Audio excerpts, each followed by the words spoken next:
Video छोड़ के तो नहीं भागा। अब सुनिए, आज मैं एक ऐसा सीक्रेट बताने जा रहा हूँ जो आप लोगों को नहीं पता होगा। महंगाई, पेट्रोल 100 पार, दूध 60 और एलपीजी 900 पार। पता था क्या आपको? पता था? किस न्यूज चैनल में आया था? बबलू बबलू बबलू बबलू भाग गया है देखो बबलू, जैसे बबलू खेल रहा हो अक्कड़ बक्कड़ बम्बे भो। 80-90 पूरे 100 में लगा धागा, बबलू निकल कर भागा।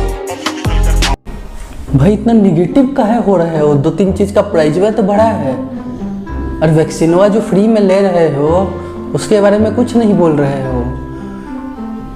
मानते हैं कि थोड़ा बहुत खाने का तेल का दाम हो गया है डबल जैसा, थोड़ा सा राशन में भी इधर उधर बढ़ गया है, और थोड़ा सा लकड़ी का प्राइस, थोड़ा सा कॉपर का, थोड़ा सा सीमेंट बालू, अरे फालतू फालतू चीज़ों का प्राइस भी बढ़ गया है। तो उसमें थोड़ा सा अपने देश के डेवलपमेंट के लिए भी तो कुछ करना पड़ता है ना। अगर हम नहीं करेंगे, आप नहीं करेंगे तो कौन करेगा? समझे कि नहीं? जान दे देंगे इसके लिए, क्या बात कर रहे हो आप? अब आप ही सोचिए, अगर ये प्रॉब्लम रियल में होता तो पहले देखते थे मीडिया चैनल वाले लोग कैसे कूद पड़ते थे, अरे पेट्रोल 70 हो गया, 80 हो गया। बार बार करीबन 17 से 18 बार प्रधानमंत्री के कार्यालय ने और कांग्रेस की सरकार ने पेट्रोल और डीजल के दाम क्यों बढ़ाए? अरे हमारे बड़े बड़े स्टार क्या क्या लिखते थे, याद है? बाबू भैया साइकिल निकाल लो, 2014 के बाद पैसा ही पैसा, 2-3 रुपए का पेट्रोल देना, गाड़ी में आग लगाने का है, पेट्रोल डालने का पैसा नहीं है, साइकिल से आया। और सब लोग रोड पर आ जाते थे, मतलब कि थी महंगाई। पेट्रोल डीजल के दाम हर बार बढ़ते गए तो स्कूटर खड़ा कर दिया, बस से चलने लगे। पढ़ाई लिखाई के खर्चों ने हमारी जेबें खाली कर दी, फिर भी मन मारकर काम चलाया।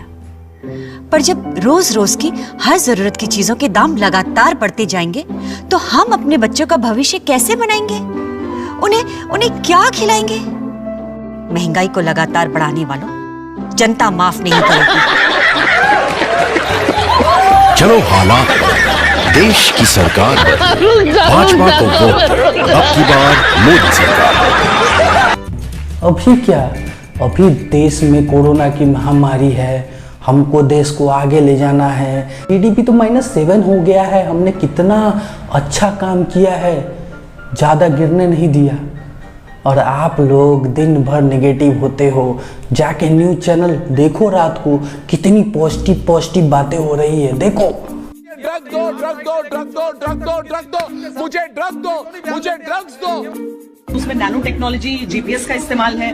अगर एक जगह पर बहुत सारे नोट एक साथ पड़े रहेंगे तो न सिर्फ जो अबे जल्दी बोल, कल सुबह पनवेल क्या उसके जो कानूनी तौर पर कार्रवाई करेंगे ना उनके पास सिर्फ, बल्कि इनकम टैक्स डिपार्टमेंट में इसका सिग्नल कुछ भी हमने दुनिया का सबसे बड़ा लॉकडाउन किया। एक एक मजदूर को हमने उनके घर पहुंचाया। 80 करोड़ परिवारों को हमने फ्री में राशन दिया, और अब बोलते हैं महंगाई बढ़ रही है।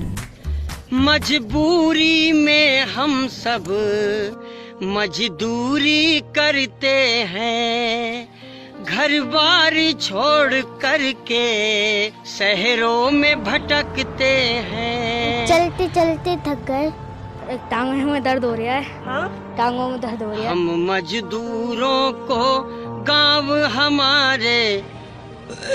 हमारा के कैसे सासाराम चौपा दीजा, भेज दो सरकार, सुना पड़ा घर द्वार।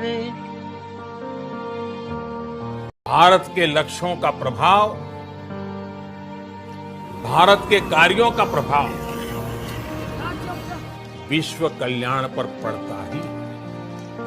हमारी सप्लाई चेन, हमारी आपूर्ति की उस व्यवस्था को हम मजबूत करेंगे जिसमें मेरे देश की मिट्टी की महक हो, हमारे मजदूरों के पसीने की खुशबू।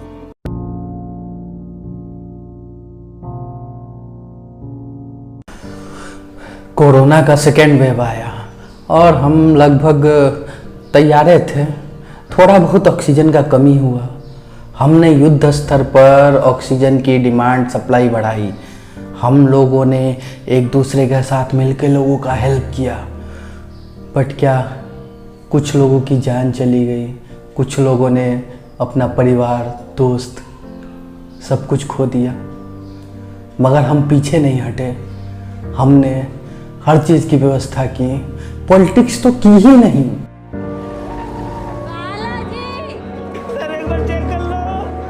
We were not prepared. As a country, we were not prepared.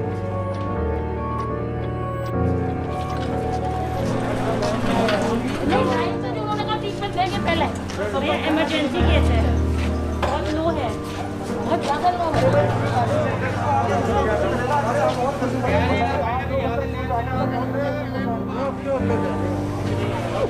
Sir एक बार चेक कर लो।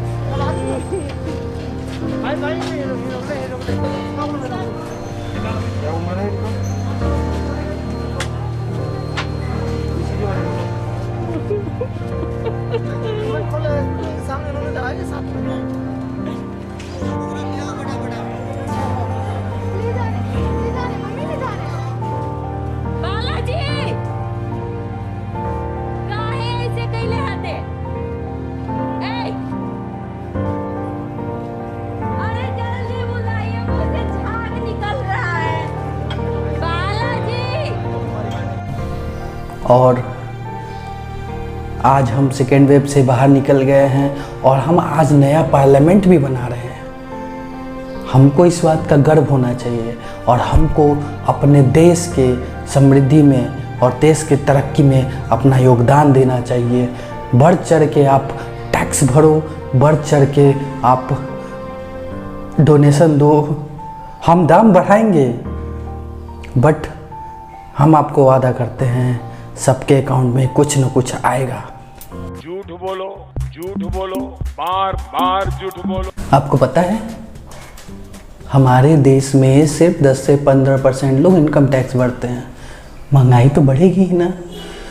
वो अलग बात है कि हम खाने के तेल से लेके साबुन से लेके कपड़ों से लेके सब पर सेल टैक्स भरते हैं। एजुकेशन के लिए थोड़ा सा एजुकेशन सेस दे देते हैं, प्रोफेशनल टैक्स अलग से, थोड़ा सा प्रॉपर्टी टैक्स देते हैं, पानी पर और बिजली पर भी थोड़ा थोड़ा टैक्स लग ही जाता है, थोड़ा कॉमन मेंटेनेंस, कई सारी चीज़ें होती है। बट देश के लिए तो इतना करना पड़ेगा। मारो हमको जिंदा मत छोड़ो सालो। हम कोई मंदिर का घंटा है कि कोई भी आके बजा जाता है। सो दोस्तों, क्या मैं कहना चाहता था शायद आप लोग समझ ही गए होंगे। सबकी अपनी अपनी कोशिशें होनी चाहिए, सबका अपना अपना कंट्रीब्यूशन होना चाहिए। जरिया कुछ भी हो सकता है, मीडियम कुछ भी हो सकता है। एक बात याद रखिएगा, एक महान आदमी ने बोला है, किसी भी देश का पतन किसी एक नाकाबिल इंसान के कुछ करने से नहीं होता है, बल्कि ढेरों काबिल इंसान जो कुछ नहीं कर रहे हैं उनके वजह से होता है। तो काबिल बनो और कुछ करो अपने लेवल पर। थैंक यू वीडियो देखने के लिए। पसंद आया हो तो सब्सक्राइब कर सकते हैं। Have a great life. Thank you. Signing off. 3325 व्यक्ति जिनकी हत्या हो गई थी, जिनको जान गंवानी पड़ेगी थी। सफेद कपड़ा